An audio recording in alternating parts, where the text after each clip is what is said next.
Hi everyone, I'm video no bom puraga lakchare to nga ma sise akhoi Sajibugi Chak Thongbi adugi Eluja loina change to ga magi lai khornaba sigegi amam tong lo thoni ba ko hinang bi magi katnabagi ko ada chamaga thambiram duge chakhungi to ba horni ba lai to thokhaga ko to me ma ka tan sumi minasi uru ke hinang na pisingse mama ka charani ba ko magi lai gi to Susilere boragi mummy ma'am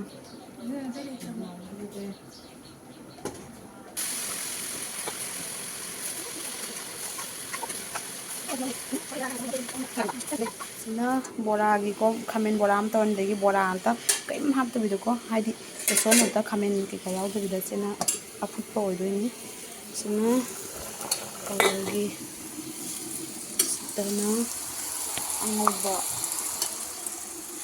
na awal ko mo hap na ba sina angoba ngobi le lakan ngobi kan Gagi hinjang na sena kauna khaba ngoba adugagi sena sagulai sok lore adugagi aigi khwai dagi pamjaba hinjang uti sida le jare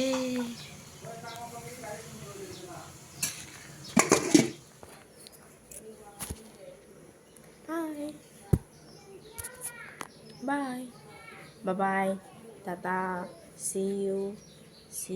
Ano bindiya lang ba nang ka deba? Ato mayam jase hinjang ke thongbo lore imana bina ngobong ngowe ko. Ndegi ai bara tho do ni haji do pung hojik se 9:29 tare ko. Aduga sonto mari. Aduga imana sorry. Chakat pasina pung thama thoigi manung de kat kana adugi nganna to ni ko. Ato like ki manganda mai sung thong bai liep kan ato mai sing na khaibok gas na khaibok thong gas ju hingore sing ju hingore ani mak torabani na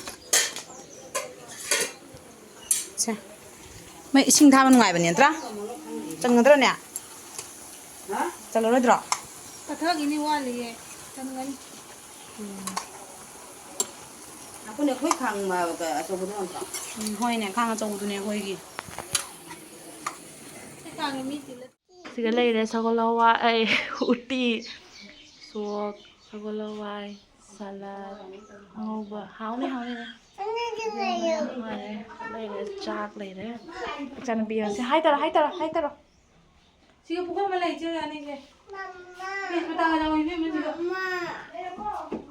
Manga sare manga sure koi ma siga lere adun thamune tu tonje oi siga ai charage angang gai ga charage nang chage siga nang chage se angang ama thile hinjang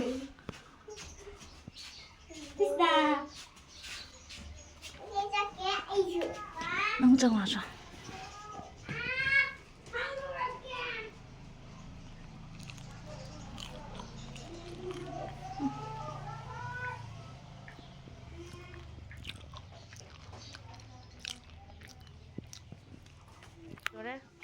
Yamra.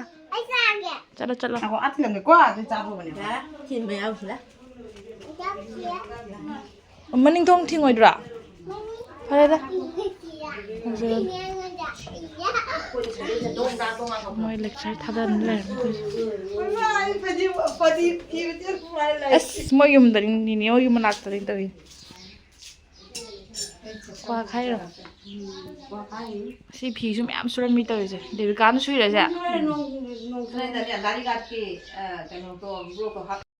Olive oil khara tarak pai rakhne. Siga lai ma mathil se jum mama di engra jum ahum mari ni. Jum mi de se jum anum ye le.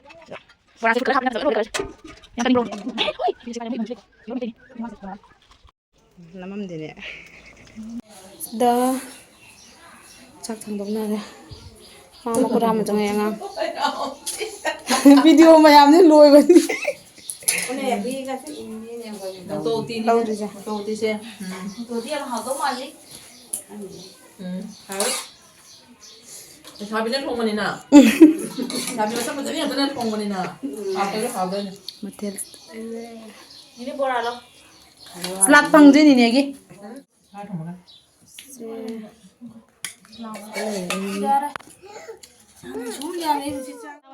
hꯧji pheng batang mai matam yore le me chang jang se lem par bai na sahi sima lem pa na nungai ai fana wata pa na leidro bani debika oi Wata padar lege. puto mot le puri ma purai do ma set lu ya de phar mayam lu khap chakum phingdu hi ge isa je khara takhai ge yes ka ba tuka koi thabak loina change tuka misna siga babung da tumna leire mama na sumbi gare tuka aina sida leire koi chaba thokpa thabak loira poi ha pothana oi ate matungna mayam sajibugi ha koi ha NIT somda ngak thore imanabi singa tuka ninem gi macha su somda laiba ko sonda phamni se dari bon gi ni bako to punna masu NIT mang do chatri to ko hello da ndi mayam khatha su yang se misna se ngasi din usip na loire mai fok se mong u koi bala ko imanabi sing tawraga sumena di koi bala inda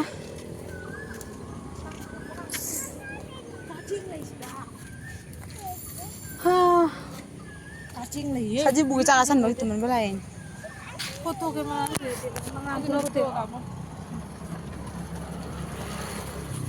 na sakta aja karin to is dia ramyam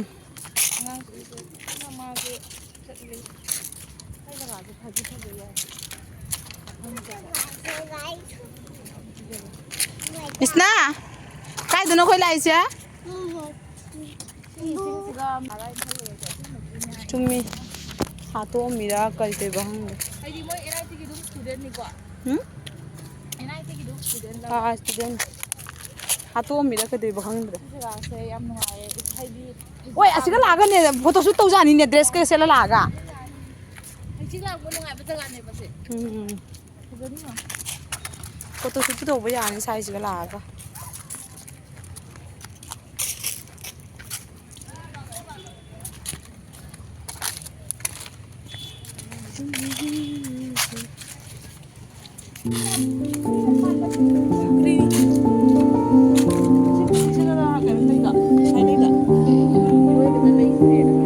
Iru bedanate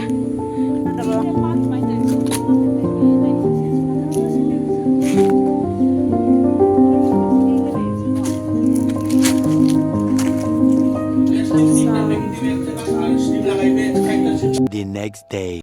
tumatuna mayam siga khoyumgi oyen ko koi mana na mu rang da thagi basindo adudo mana ya maru phuna mo pik na horena masidi ya trai langdoki ba ko koi hingonda adudo mayam loina horakna lerame ba ko adai mana koi phatigom hunbagi indu langdo thamba do pamdu in makha do mayam achaw sumai hona lerame mayam ngasi se thonga ke amasu yon ma tawi ba ko daga semaga thongjalage lerame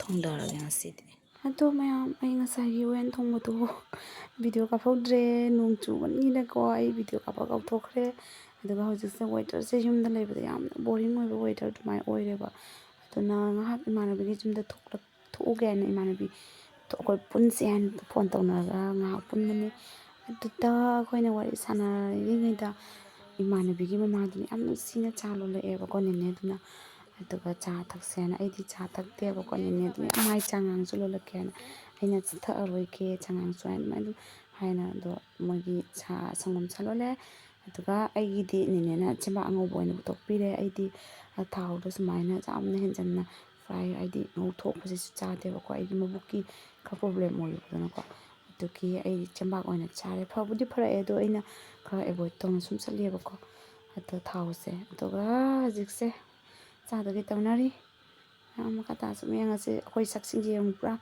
boring sak नतनी weather सिना पुरा लोरे बाहेर नरे मोय meeting फमी मारे Mai có bóng nhẹ ngán nhờ mong chú có chơi chặt được xem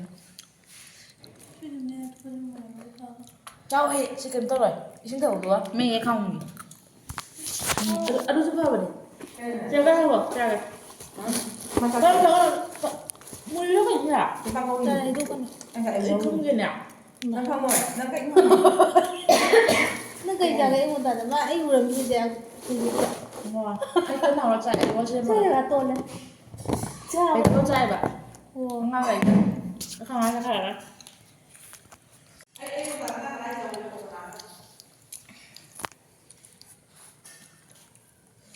하얀부터 맞아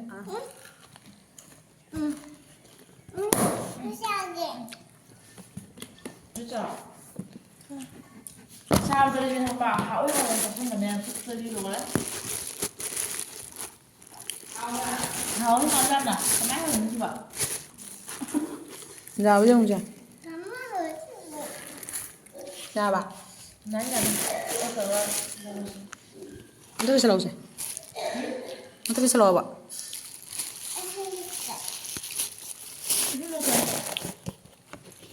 nó kìa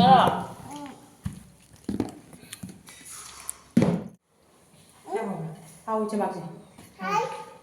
Đúng mang rồi đó.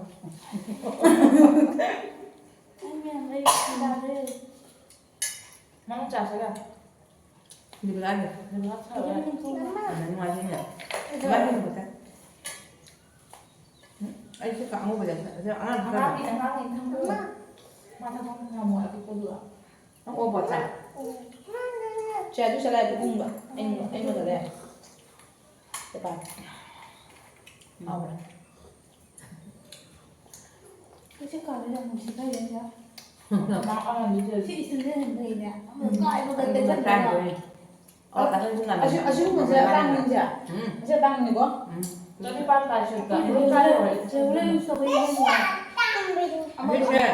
Nó bà mùi mau thì ăn lấy được nè. Anh cầm làm Đây ăn. nó biết gì làm gì tôi máy vào ba bộ Người làm mình thoát cái này mà bà. Mình chỗ là lâu mình ăn đã. Anh cứ như vậy, nó sẽ thành cái một con về thì chưa lâu quen đấy lấy chứ cái thằng thau anh đào phải cái gì anh mới lâu nó bị đưa lâu rồi bác có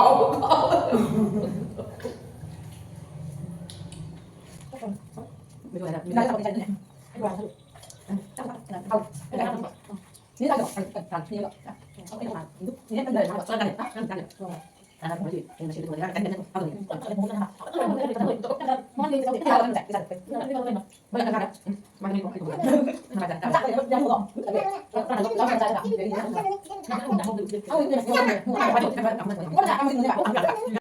Mayam ngasi date 14 hayang date 15 one days ta wali ko yi thabal je ko date 16 na do nong se tau je kai no ba